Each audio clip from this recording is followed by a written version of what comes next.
Hello everyone, আশা করি সবাই ভালো আছেন। এখানে আমি ফিলিপাইন ভিজিট করতে গিয়েছিলাম এবং সেই সম্পর্কেই যতটা আমি ফেস করেছি সেই সম্পর্কে বলবো। যদিও আমি আসলে ট্রাভেল ব্লগার না, সেই ক্ষেত্রে আসলে অনেক কিছু বাদ পড়ে যেতে পারে। সো অনেকেই যা যা কোশ্চেন করেছেন আমাকে ইনবক্সে, তার বেসিসে আমি অ্যান্সার করার ট্রাই করব। আমার ভিসা হয়েছে 11 থেকে 12 দিন সময় লেগেছে ভিসা হতে। যদিও 15 ওয়ার্কিং ডেজ লাগার কথা ছিল, বাট আমি খুব দ্রুতই পেয়ে গেছি। প্রথমে ম্যানিলা যাই, ম্যানিলা যেয়ে আমরা 3 রাত্রি থাকি। সো ওখানে টুকটাক আসলে আমাদের যা যা প্ল্যান ছিল, রিজাল পার্ক, ইন্টারমোরাস ঘুরে দেখা, এইসব কিছুর মধ্যে ইন্টারমোরাসটা আমরা যাওয়া হয়নি, রিজাল পার্ক গিয়েছিলাম। আর পরের দিন আমাদের টাগায়াটায় দিন ভ্রমণের কথা ছিল, ওখানে নতুন জার্নি করতে ইচ্ছে করতেছিল না। সো আমরা রেস্ট নিয়েছি ওই সময় দিনগুলোতে। আমরা শপিং টপিংয়ে সময় কাটিয়েছি আসলে, এবং শপিং করে ঘুরে ফিরে আসলে সময় আর অতিরিক্ত পাইও নাই।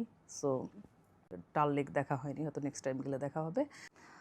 আমাদের যাওয়া হয়েছে SM mall, mall of Asia, যেটা এটা আসলে বিগেস্ট মল।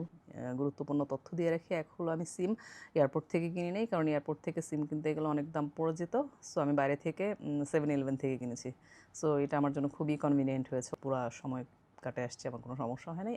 নাম্বার 2 হলো বাংলাদেশ থেকে আমি গ্র্যাব অ্যাপটা ডাউনলোড করে নিয়েছি। সো এটা উবারের মতো, আপনি ইজিলি গ্র্যাব দিয়ে বিভিন্ন জায়গায় যাতায়াত করেছি। সো কনভিনিয়েন্ট মনে হয়েছে, কারণ একটু আরাম করে ঘোরার জন্য আসলে গ্র্যাবটা দরকার।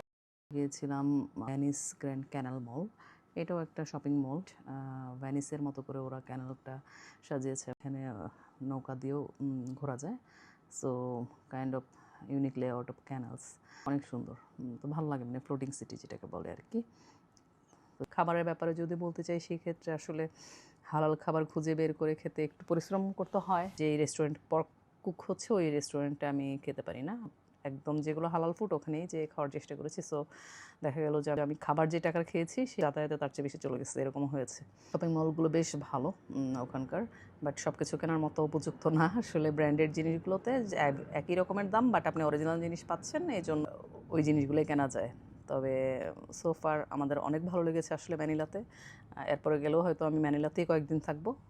যাই হোক, পরের ভিডিওতে তাহলে আমি এলিডো নিয়ে ডিটেল বলবো। ভালো থাকবেন সবাই, থ্যাংক ইউ।